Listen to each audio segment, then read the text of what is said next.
place is a bit of a maze.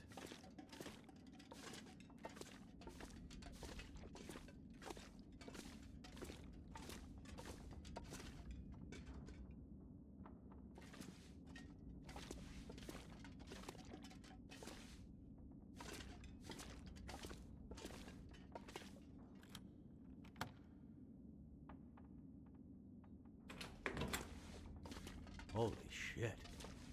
This place is docked.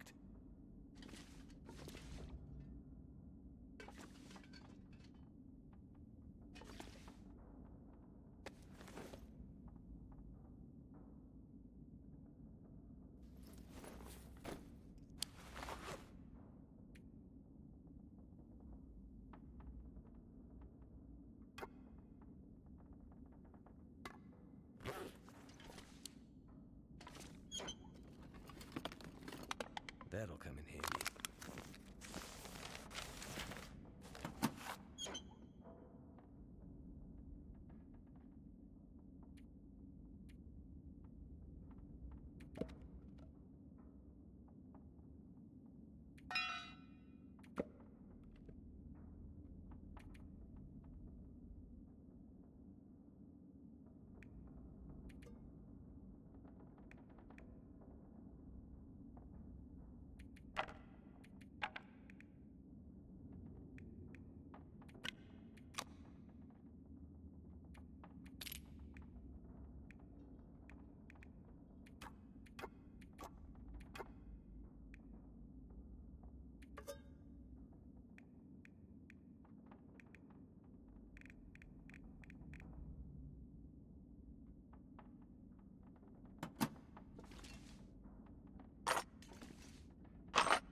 Excellent.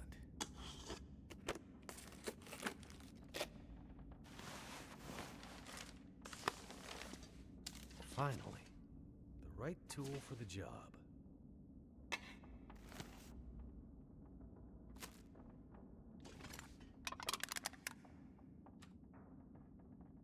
Too heavy.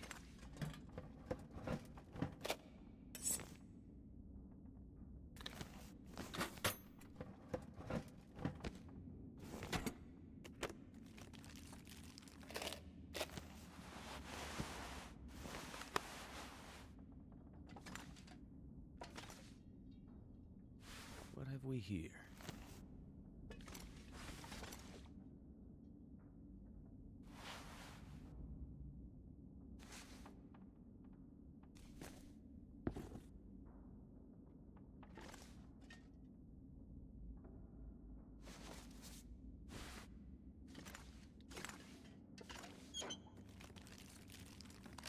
Is it food or...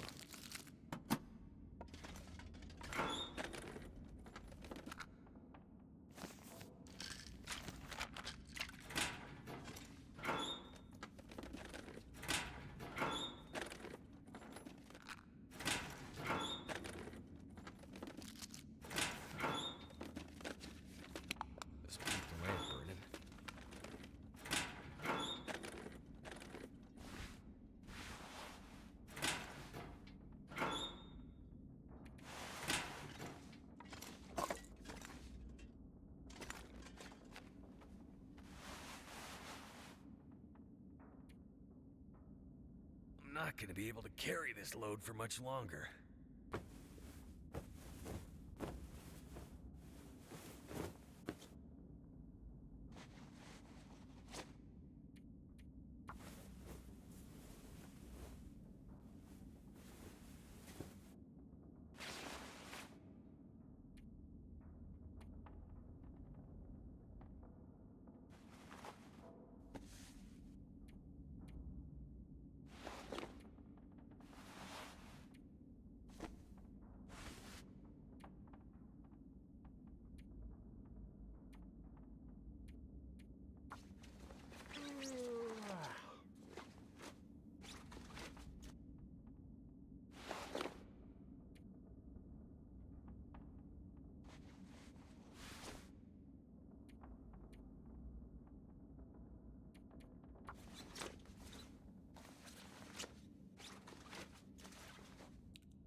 I'm gonna need to rest soon.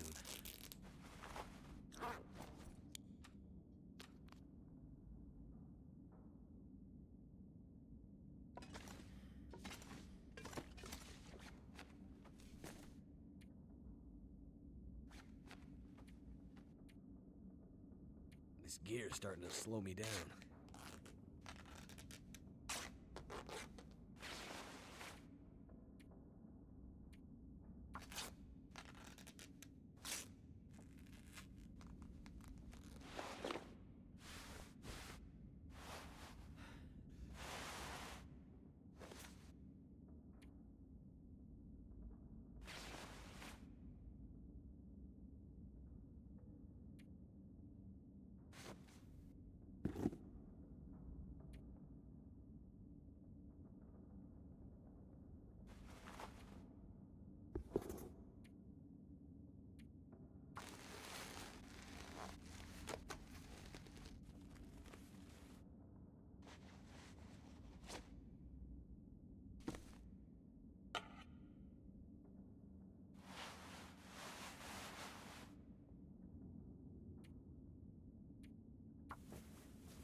Wonder if the owner's around.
I might have to drop some. Be careful out there. Everything depends on you now. Oh.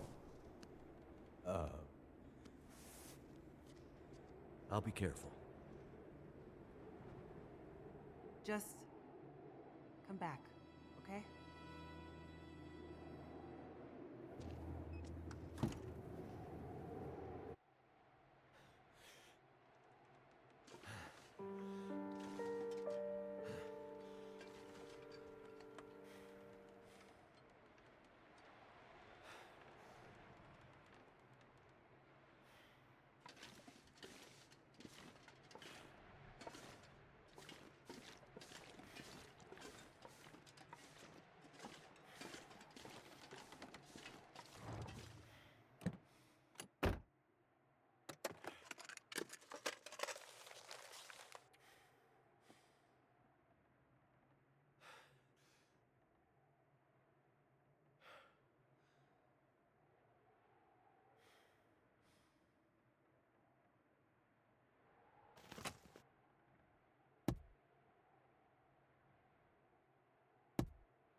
I need to drop something.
Gotta stop that bleeding.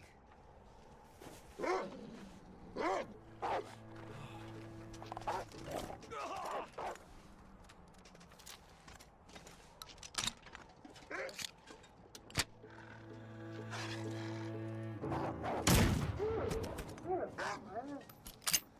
energy is just disappearing.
Too tired to think straight.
Moving.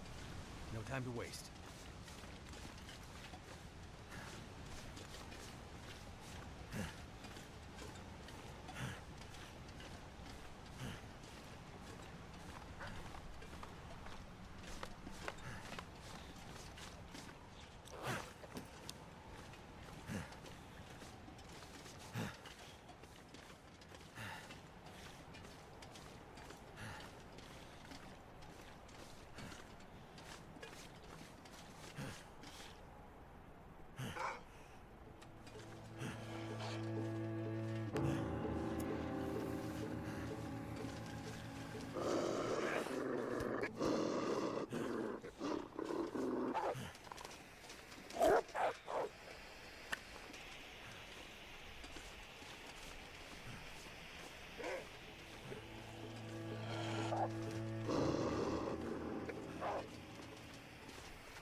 Gotta stop that blood loss.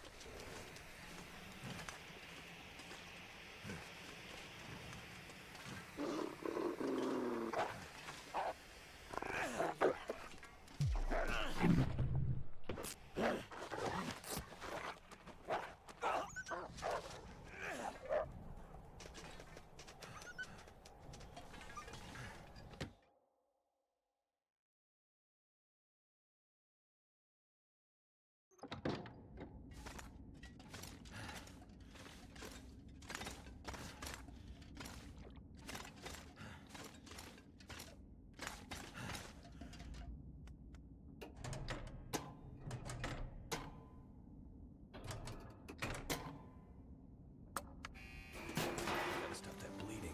Hope that worked.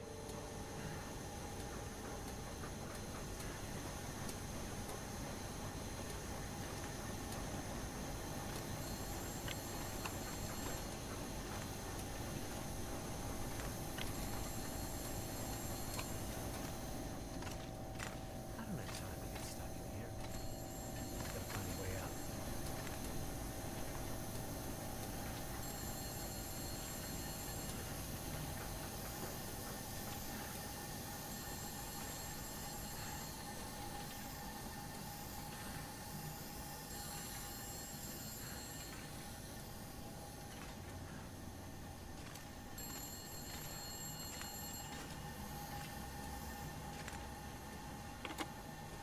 Hey, Mackenzie.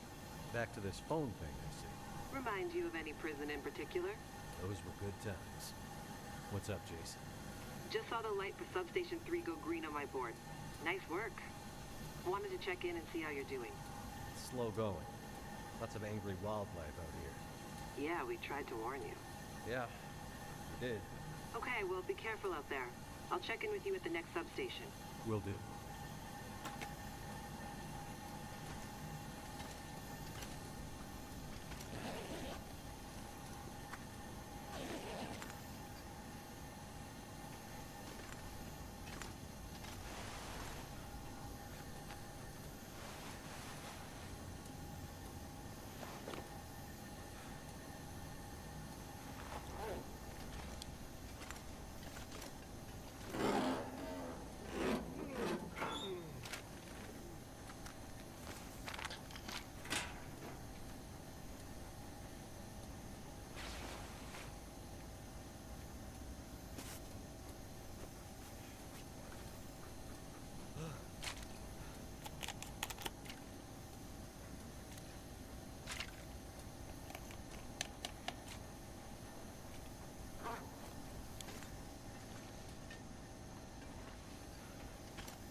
Use this.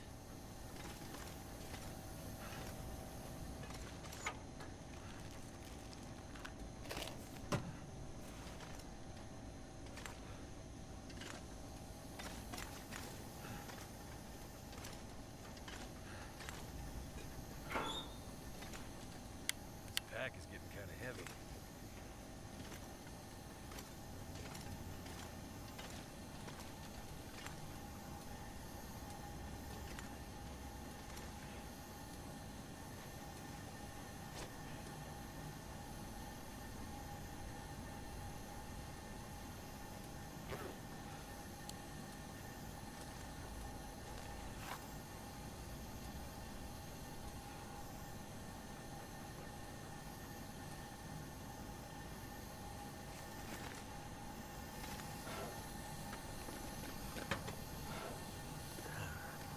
Someone's stash.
Looks like steam starting to come out of the pipes.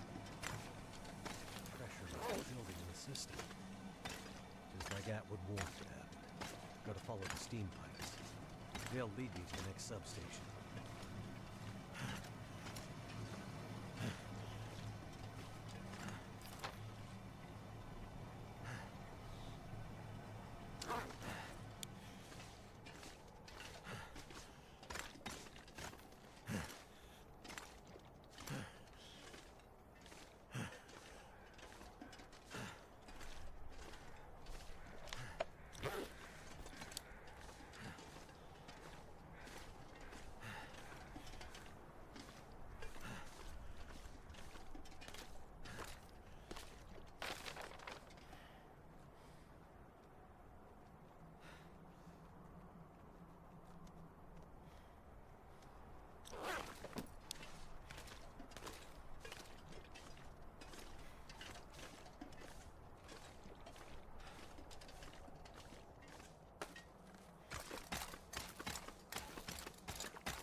Stuff will come in handy.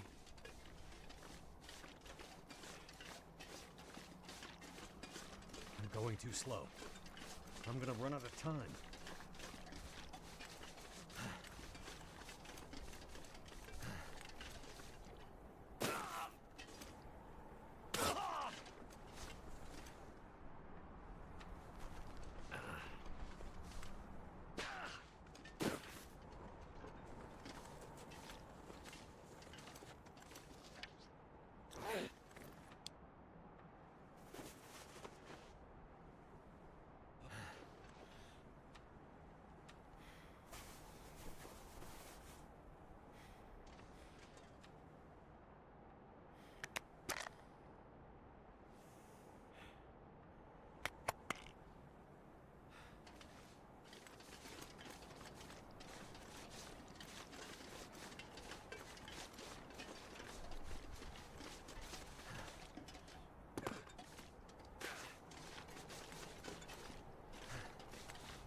I think I can use this.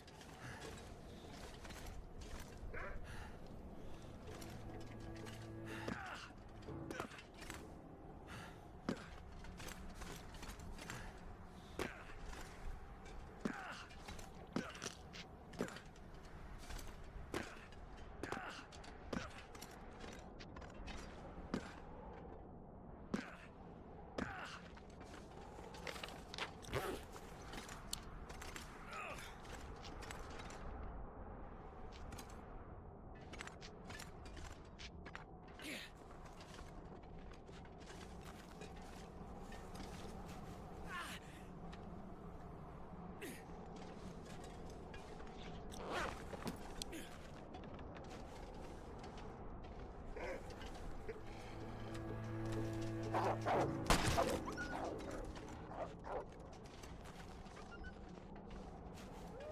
don't feel so good.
Timed and activated.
Wonder who owns this stuff.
We gotta stop meeting like this. How goes the war? Not sure. I think we're winning. 2 green lights on the board. Feels like we could be. Something doesn't feel quite right. What do you mean? I don't know. Can't put my finger on it. We'll keep an eye on it. I need you upright and breathing out there, getting shit done. I'm on it. Atwood's getting squirrely. She's pretty sure tonight's Aurora is going to be a big one. I don't need to tell you how important this is, do I, Mackenzie? I know what I need to do. I'm seeing some pressure building in the geothermal system. Gotta get that next station online ASAP, or we're gonna have problems. Understood. Get it done. Sorry to add more pressure, Mackenzie. Please be careful out there. You know me. Careful is my middle name. I think you mean crashing my plane and having endless bad luck is your middle name. Still here, though. Let's keep it that way.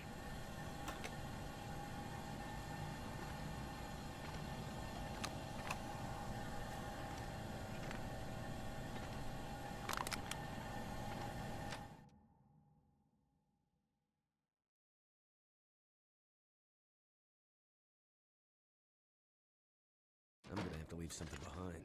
Another one down.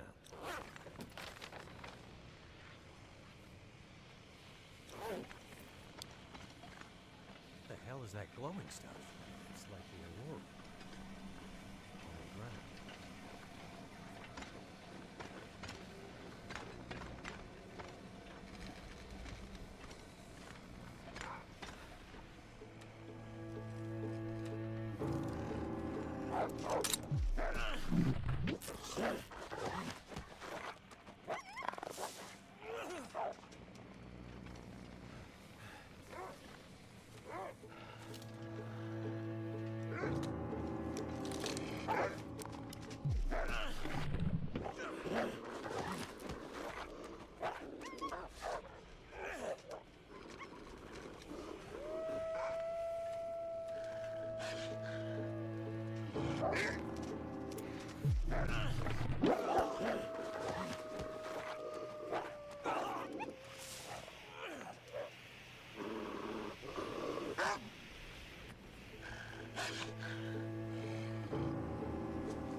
First aid.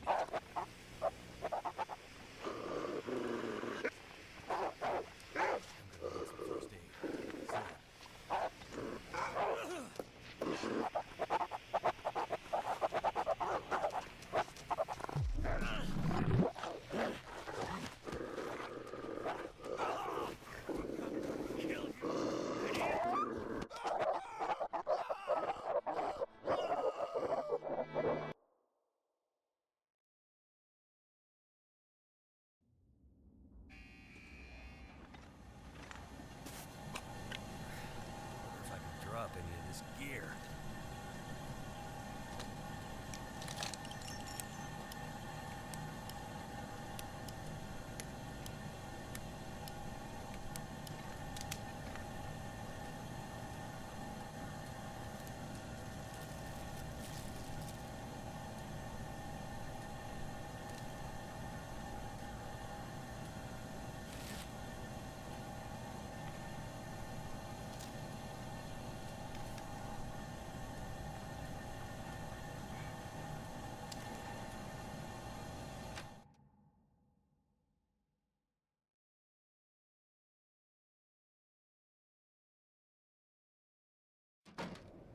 Another one down. What the hell is that glowing stuff? It's like the aurora on the ground.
Gotta go faster.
It's almost like I'm stuck in crazy mountains. Madness. Mountains of madness.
Gotta stop that bleeding.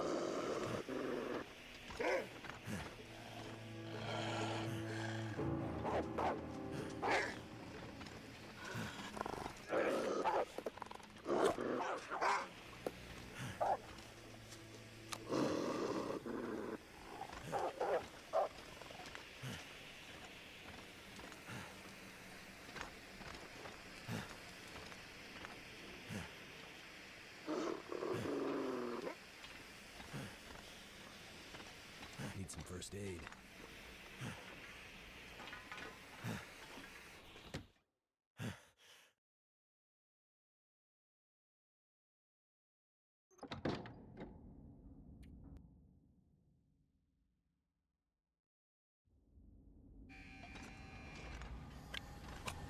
I need to drop something.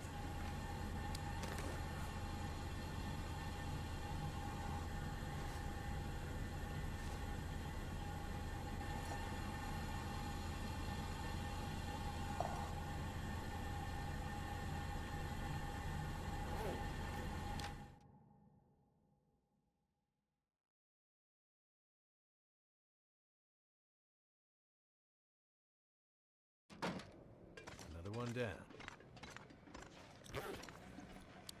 What the hell is that glowing stuff? It's like the aurora on the ground.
Pipes.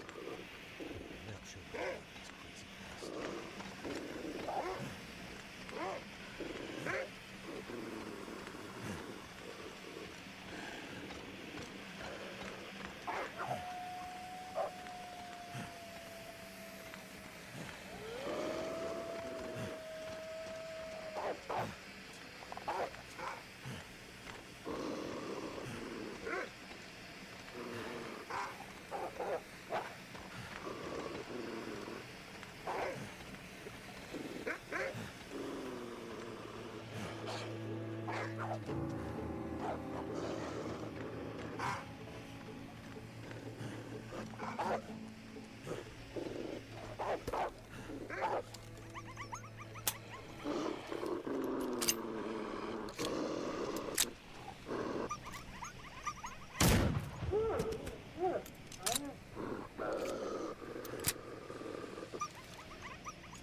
Could end up being useful.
It's almost like I'm stuck in crazy mountains. Madness. Mountains of madness.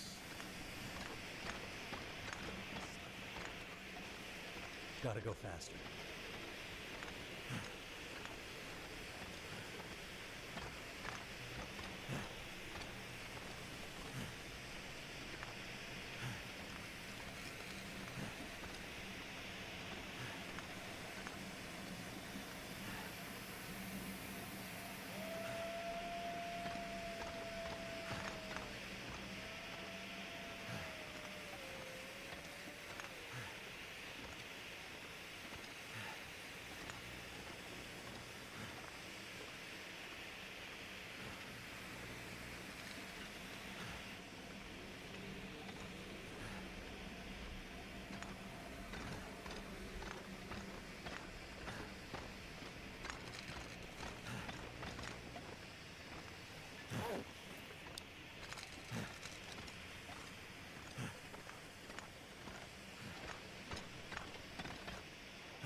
Gotta stop that bleeding.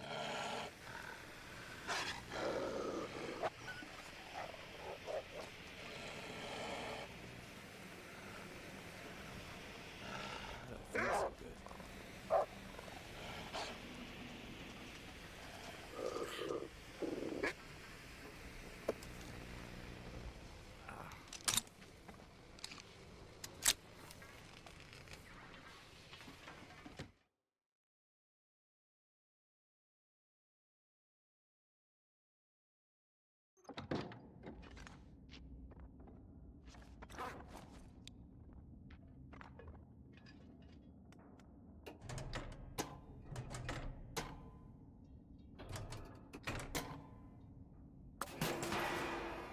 That's the last of them.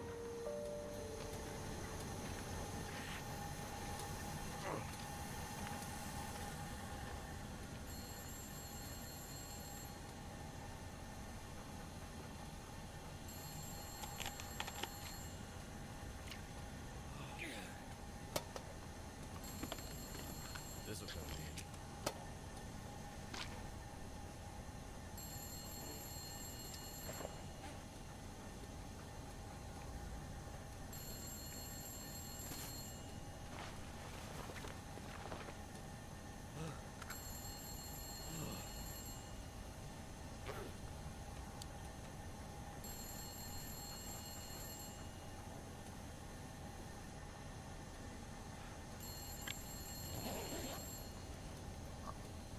This food. Gotta find my way past this mess.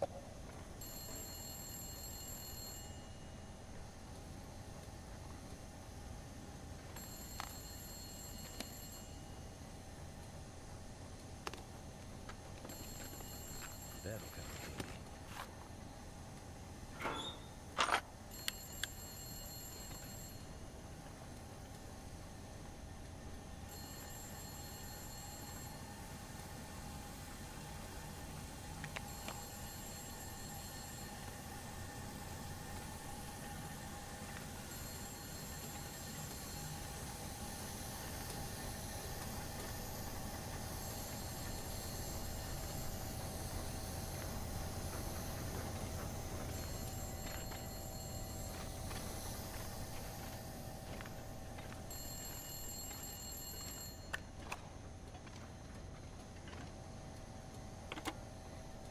I see 3 green lights on the board, and a bunch of this old gear seems to be powering up.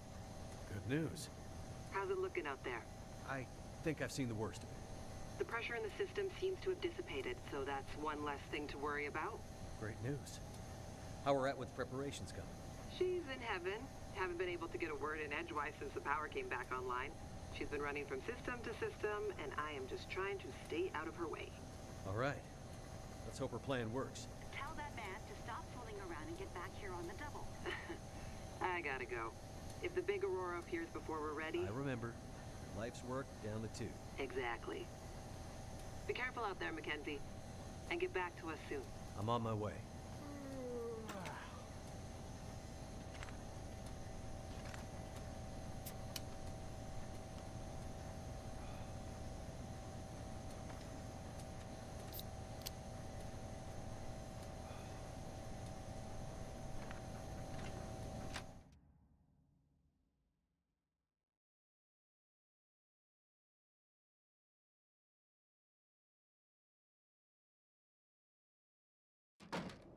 Good. It worked.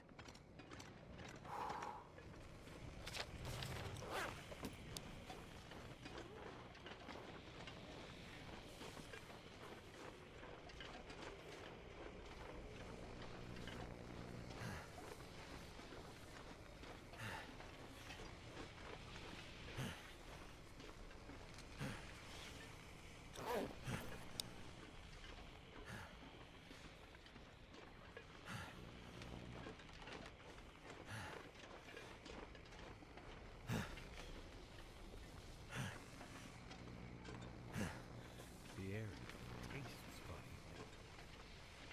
Metal in my mouth.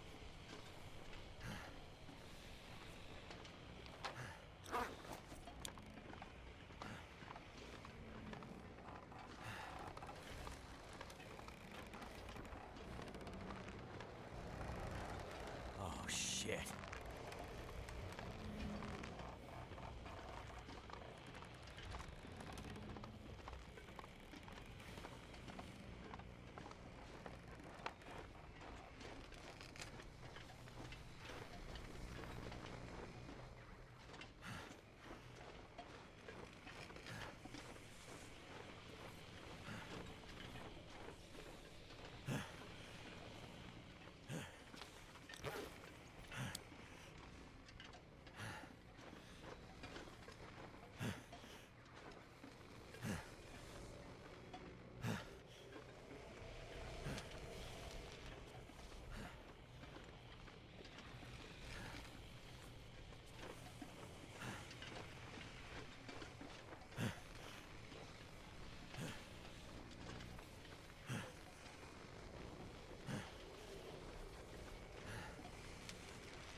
What was that?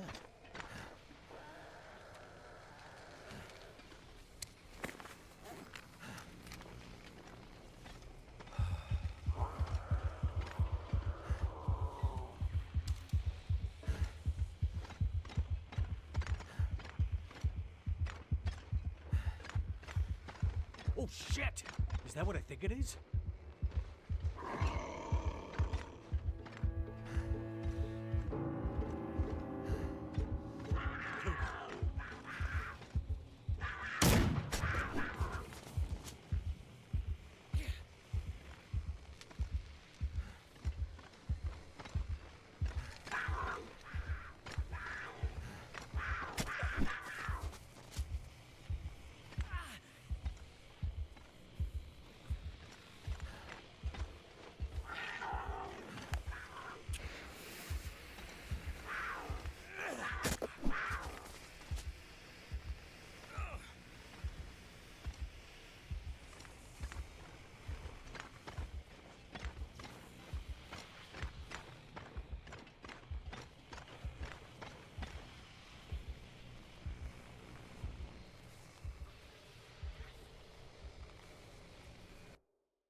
down. What the hell is that glowing stuff? It's like the aurora on the ground.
It's almost like I'm stuck in crazy mountains.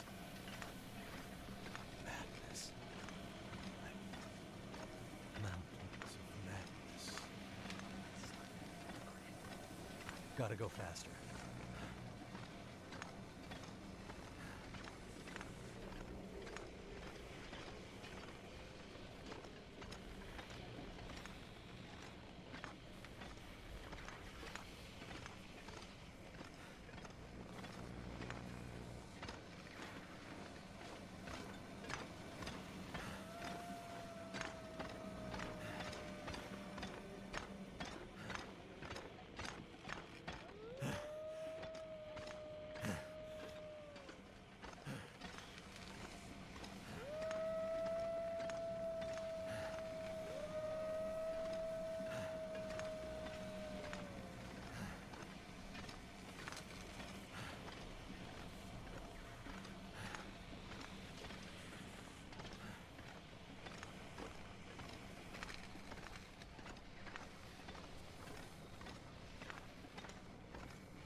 This stuff will come in handy.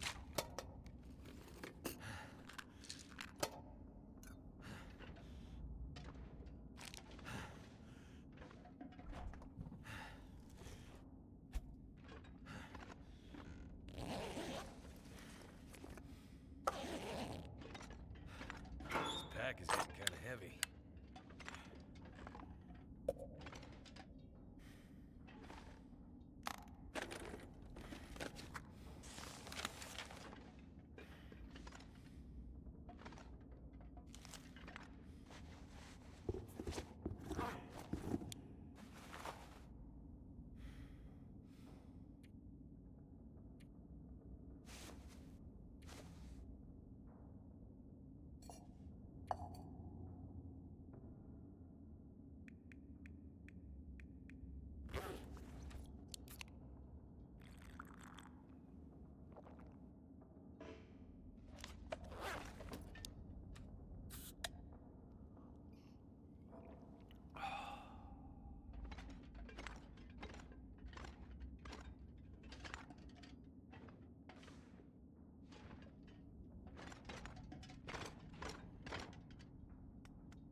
That's the last of them. Gotta find out what has this place.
on the board.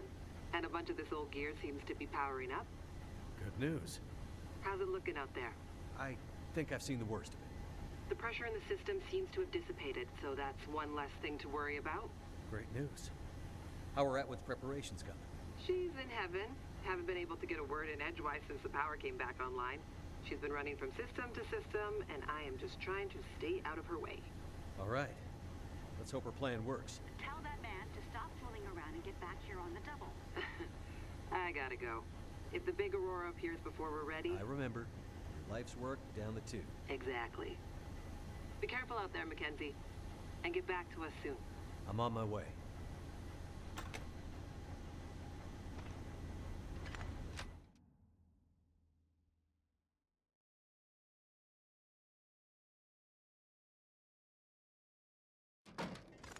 Good. It worked.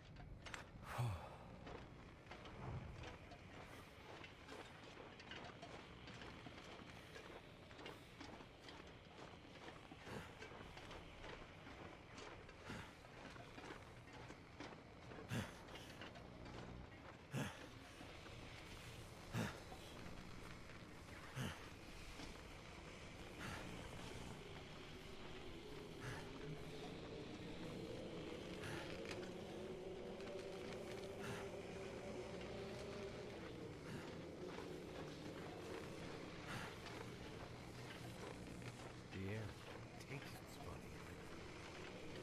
Metal in the mouth.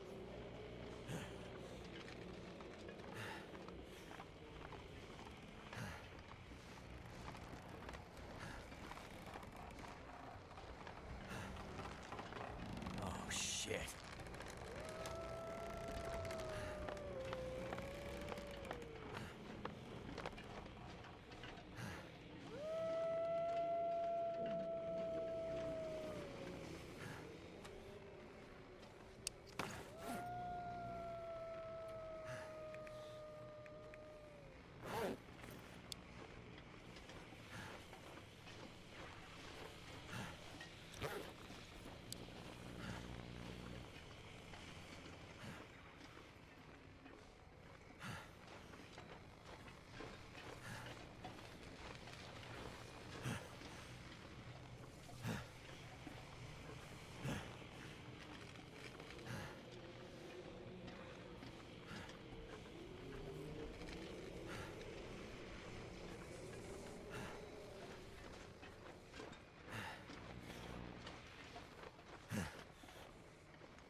What was that?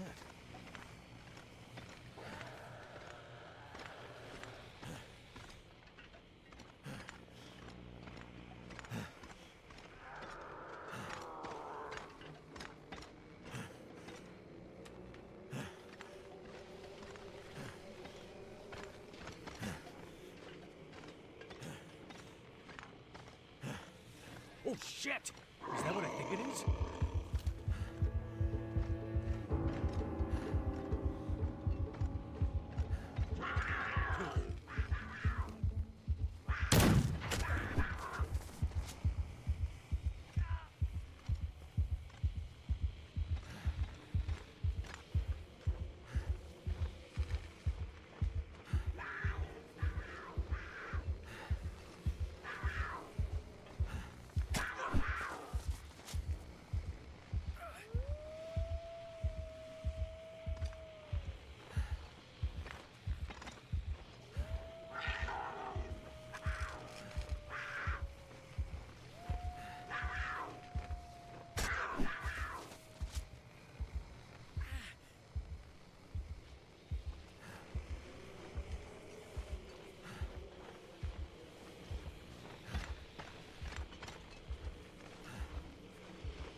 tired.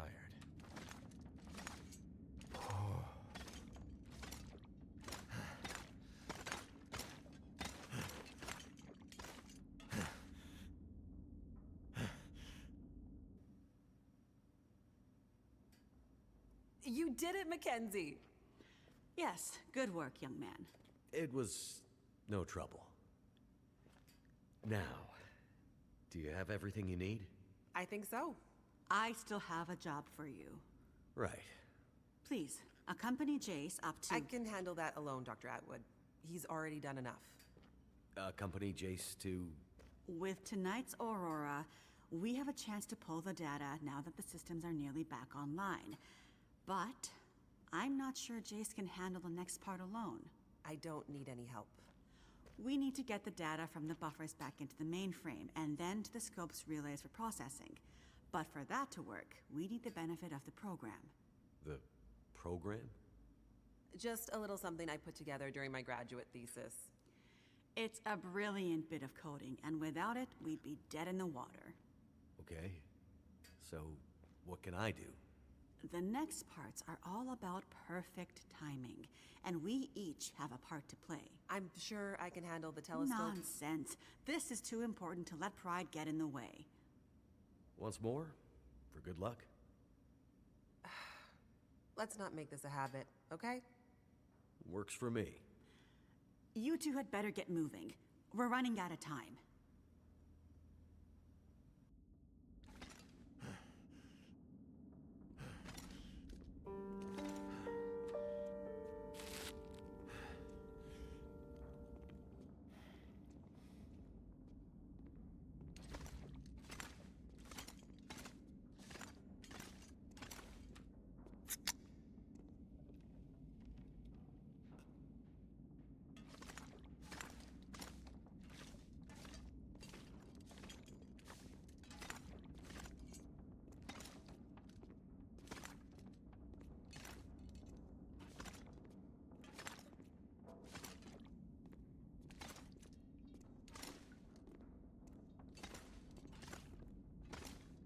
Could they have built a more confusing space?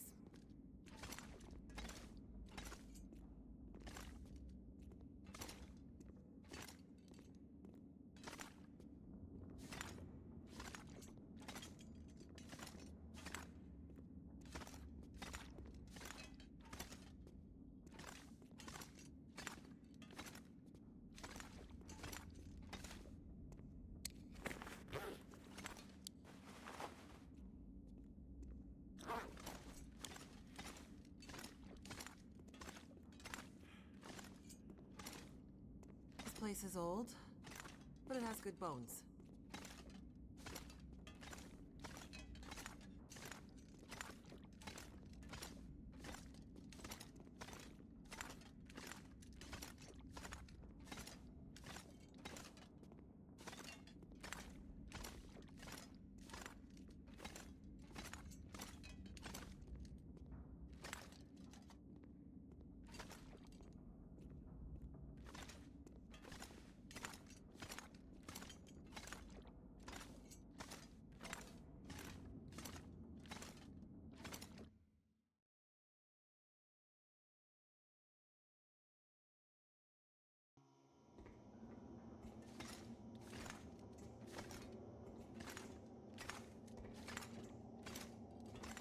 Feels like the whole facility is slowly waking up. That aurora is a real mystery. It's almost like magic, really.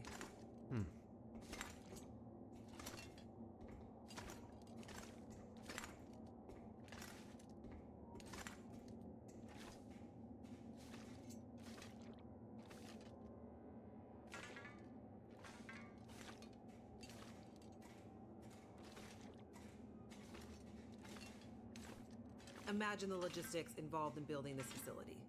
Staggering.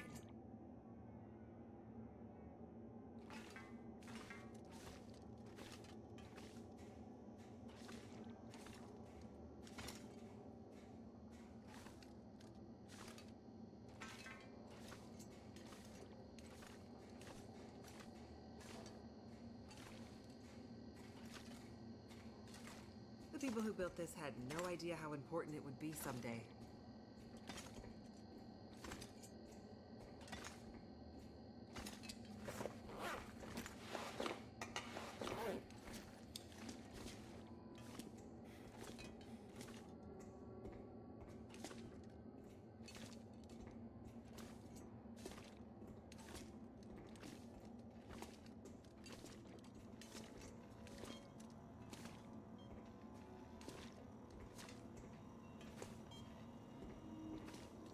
Well, there she is, the Suzuki Radio Telescope. Isn't she beautiful? Lit up by the aurora, no less. I've never seen it so bright. It's massive. Let's hope we're not too late.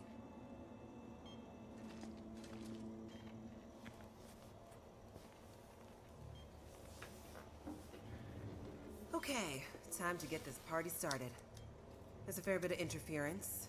Keyboard is glitching a bit. Can't be helped, we're way past long shots at this point. Loading the program. Now. Are you in place? I'm seeing some spikes on the sensors at the peak. Shouldn't be long now. What do you need me to do? Okay, this is the tricky part. I'm gonna have to run the program and update the code in real time to modulate for the aberrant magnetic field and... Jace. So I'll be busy focusing on that.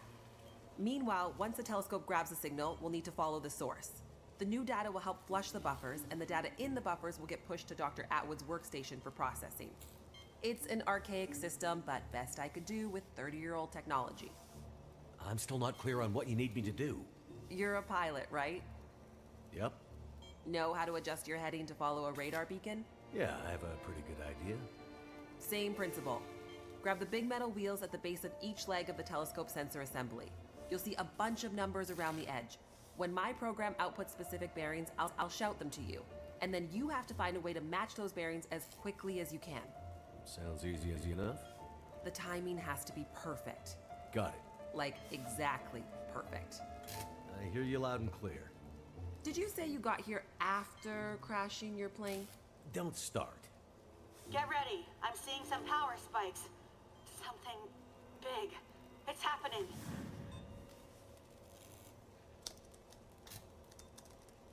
Get ready, Mackenzie.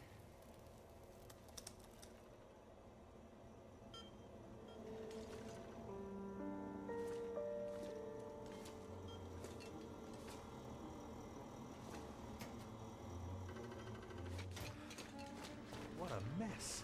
Look for the wheel, Mackenzie.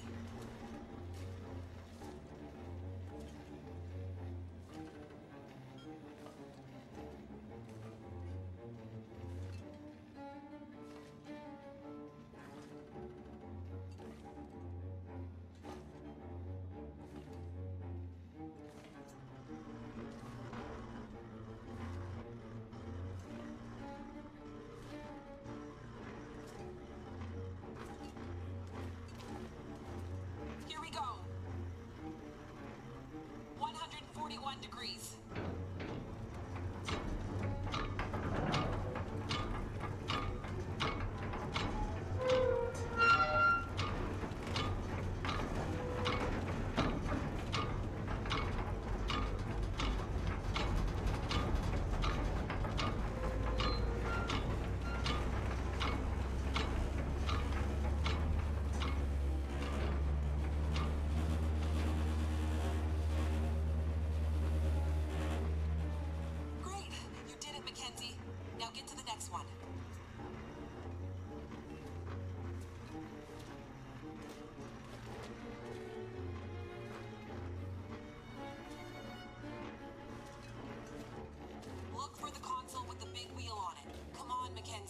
How am I supposed to find anything down here? There's gotta be a way through here.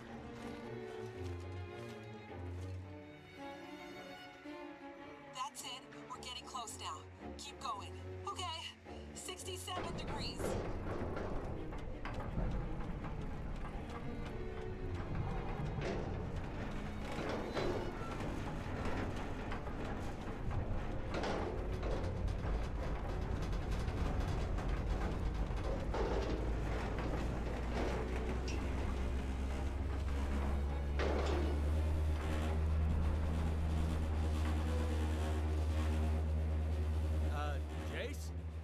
Everything okay over there? Don't worry.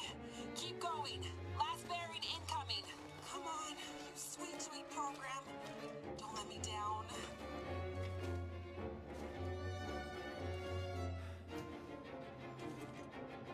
"156, Mackenzie. Get to 156 before the whole thing blows."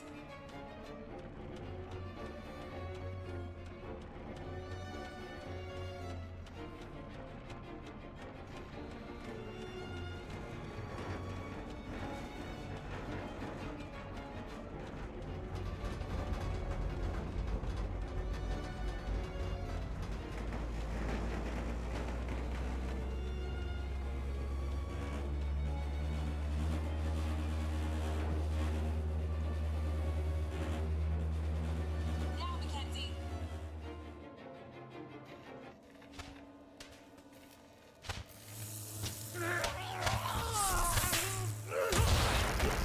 Mackenzie!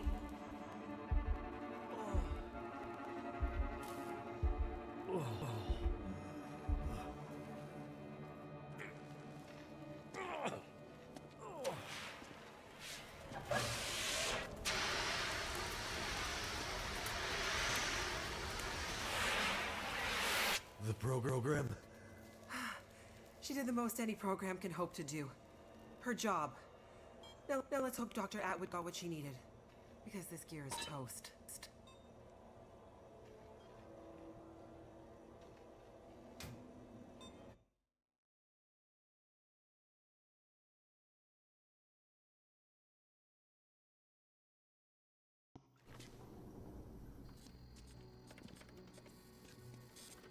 It's coming now. All the data just flooding out of the buffers. It worked. God damn it, it worked. Oh, thank goodness. I'd hate to have to restart my PhD. You did brilliant work, my girl. Absolutely brilliant. We just need to keep the data flow. Ensure it comes in a continuous flow, uninterrupted. How long before the data is ready for analysis? These are old systems, and it takes a while for them to crunch through the numbers. It'll be hours before we'll... Well, shit. What the hell just happened? It's not the power this time. Geothermal plant's still showing up green on the board. Some kind of overload, or emergency shutdown. What now? Now we do this the old-fashioned way. We start combing through the numbers. I'll get us some light.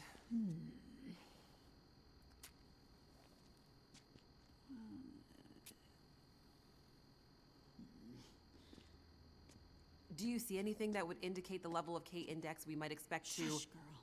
Let me read. Do you want me to grab a printout and I... Could it be a G10? Is there something I can do to... Aha! Here it is. Here it is. There it is. What do you see? It can't be.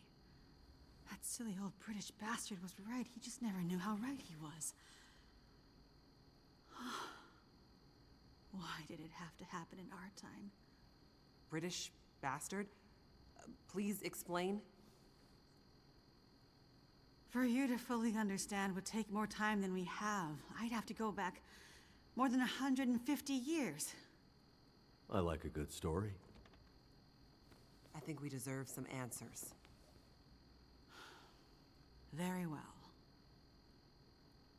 In 1865, a British scientist and naval officer was tasked with supporting the research of a scientific team, seeking to create a kind of communication that could travel over the air. The Admiralty felt that dependence on the telegraph was holding them back. This Navy man was inspired by stories he'd heard about the Carrington event 6 years prior. At the time, the largest geomagnetic event ever recorded.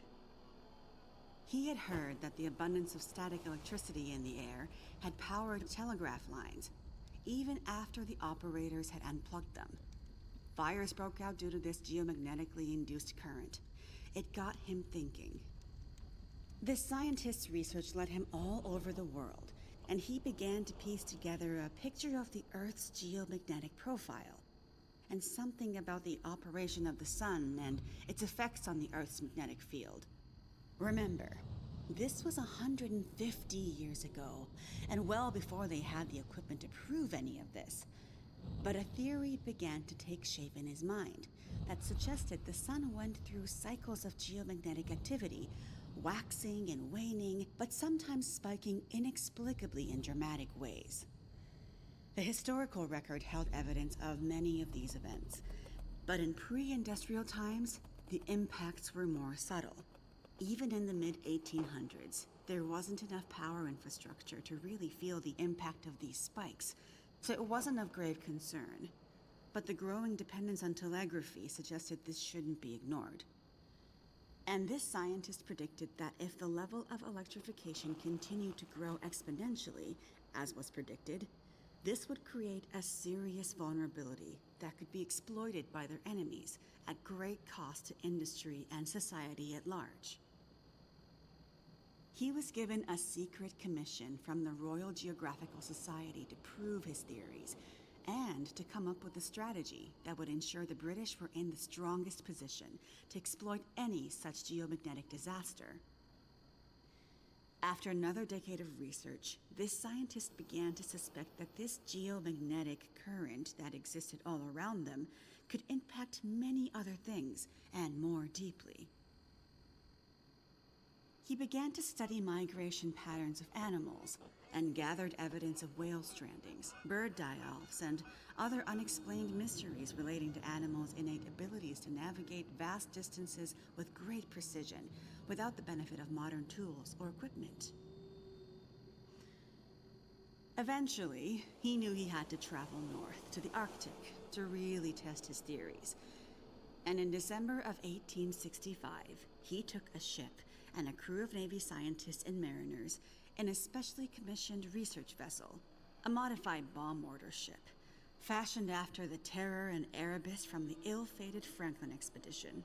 His ship was named the HMS In Tenebris, and he took it and a crew far above the Arctic Circle, along with an array of unique recording equipments he had crafted himself, with the hope of collecting data to support his theories.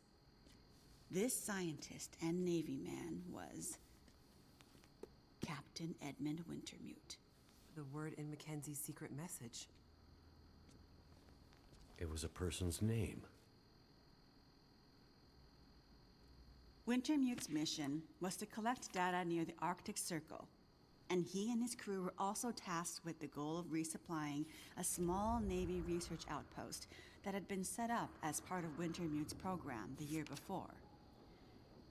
Some of the crew on Wintermute's ship was designated as relief for the outpost crew, and Wintermute was meant to bring the replaced men home to their families.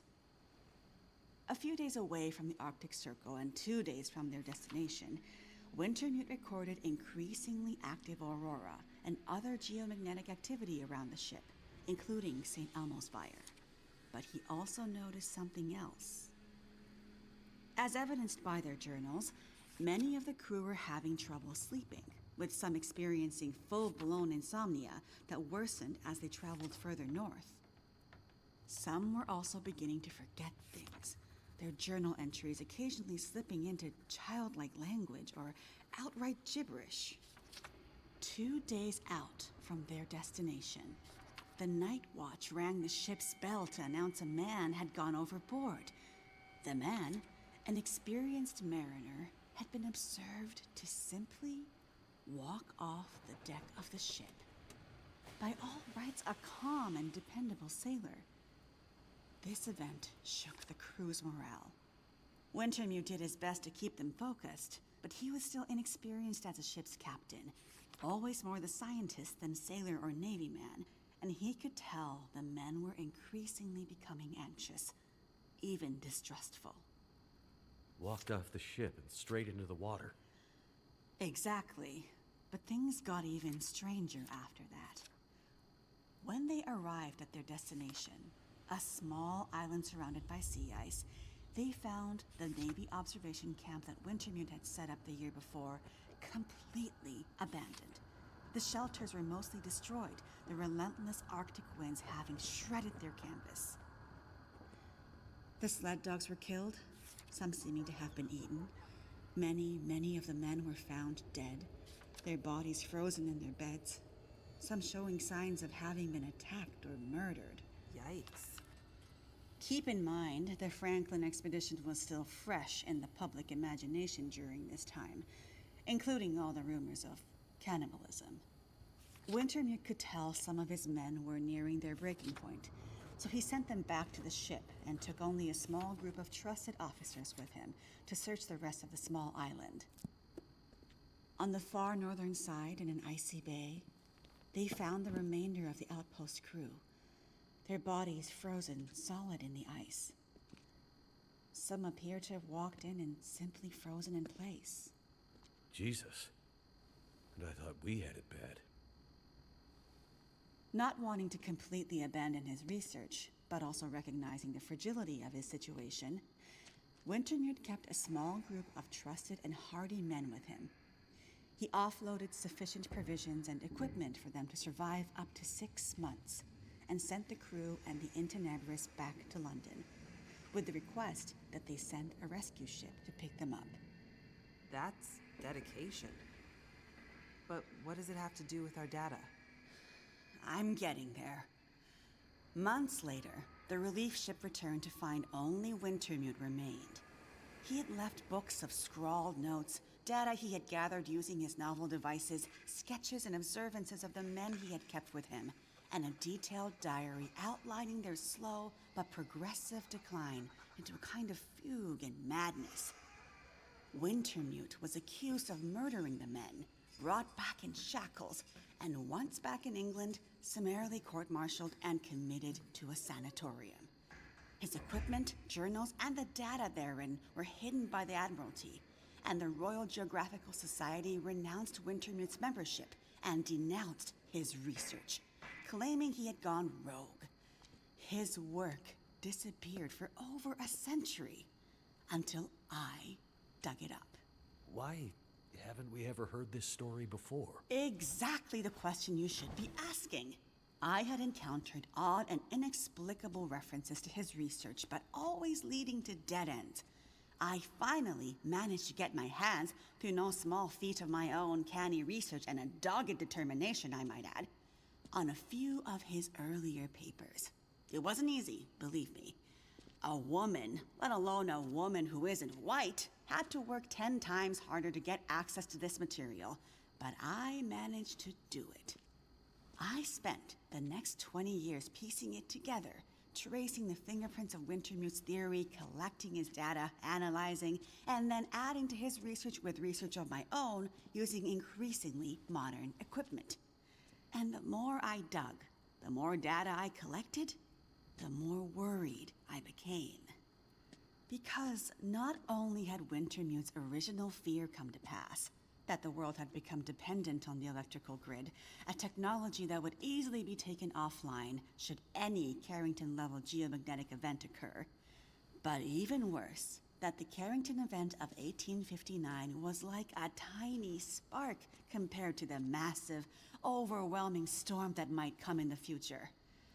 I started to talk to others about this, but of course, people thought I was crazy. They ignored me at first, then started to denounce me, and then ostracize me.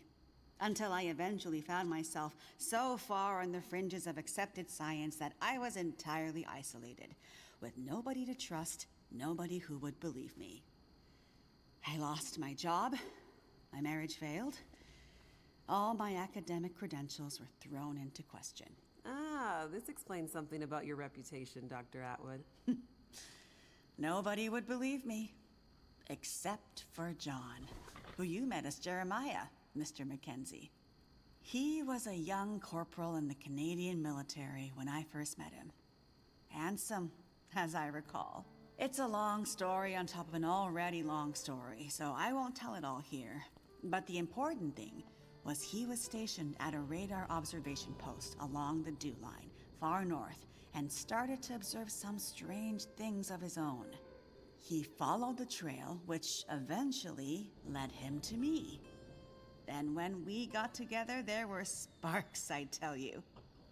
To be believed by someone, it was like a drug. We worked to uncover more data, and he kept his eyes and ears open, using his military connections to gather more information carefully.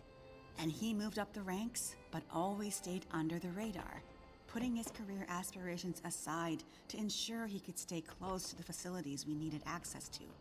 But it was never going to last. At one point, he was caught accessing some classified data shared with our NATO allies, and they thought he was spying for the Russians, so they put him in military prison. And we lost touch. Years later, he actually found me here, at the radio telescope. He was a changed man. His fire was gone. They'd somehow broken him.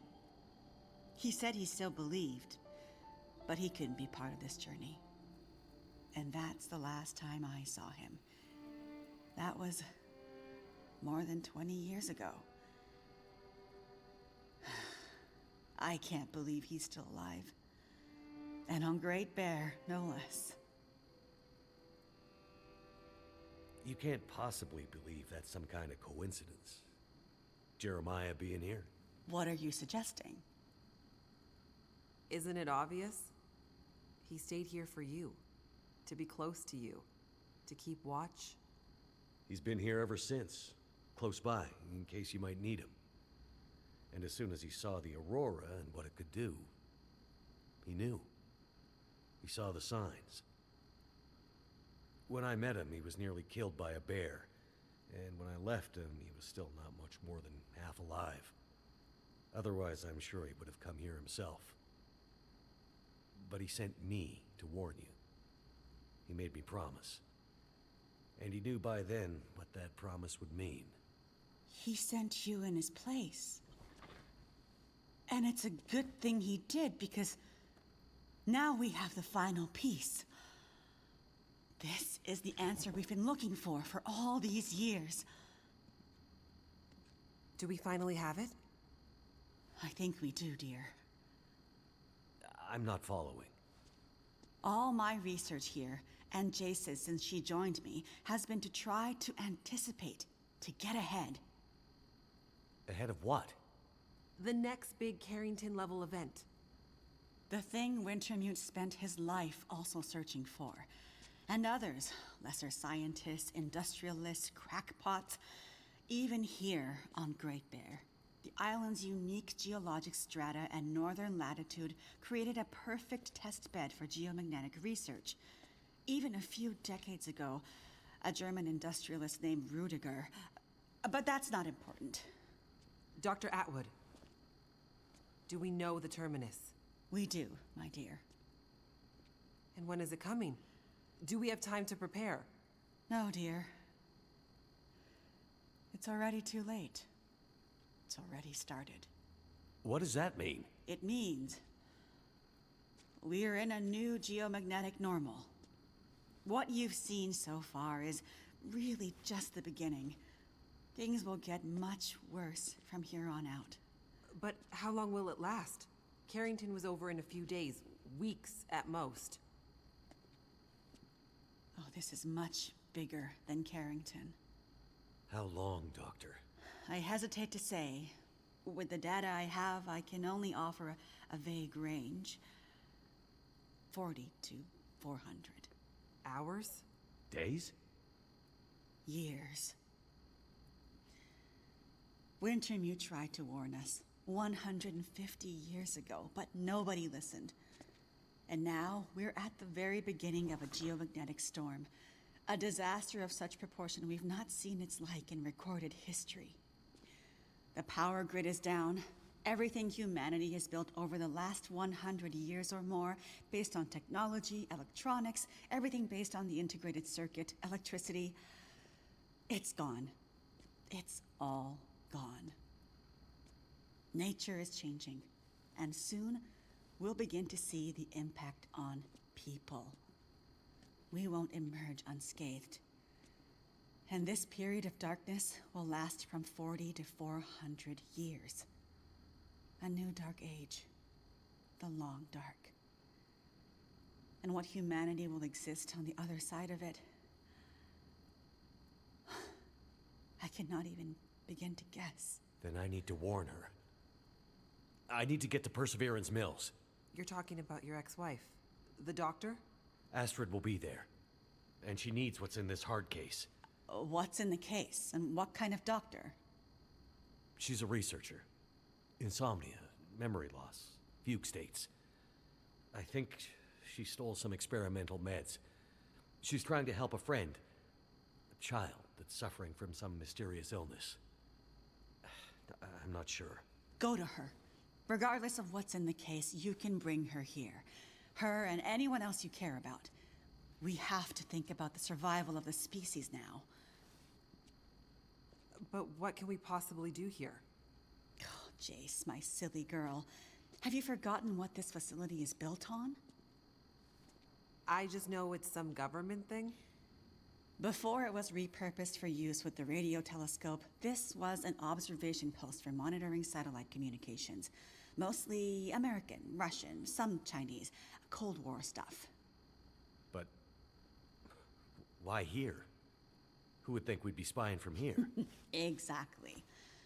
A few floors below us are the magnetically shielded dorms and storerooms designed for the folks who used to live and work here back in the Cold War.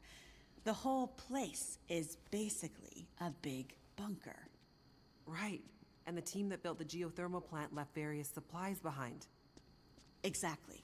There's probably enough dry rations and assorted supplies there to feed dozens of people for a couple of years. Survival of the species, huh? I'm afraid so. Then I better get to it.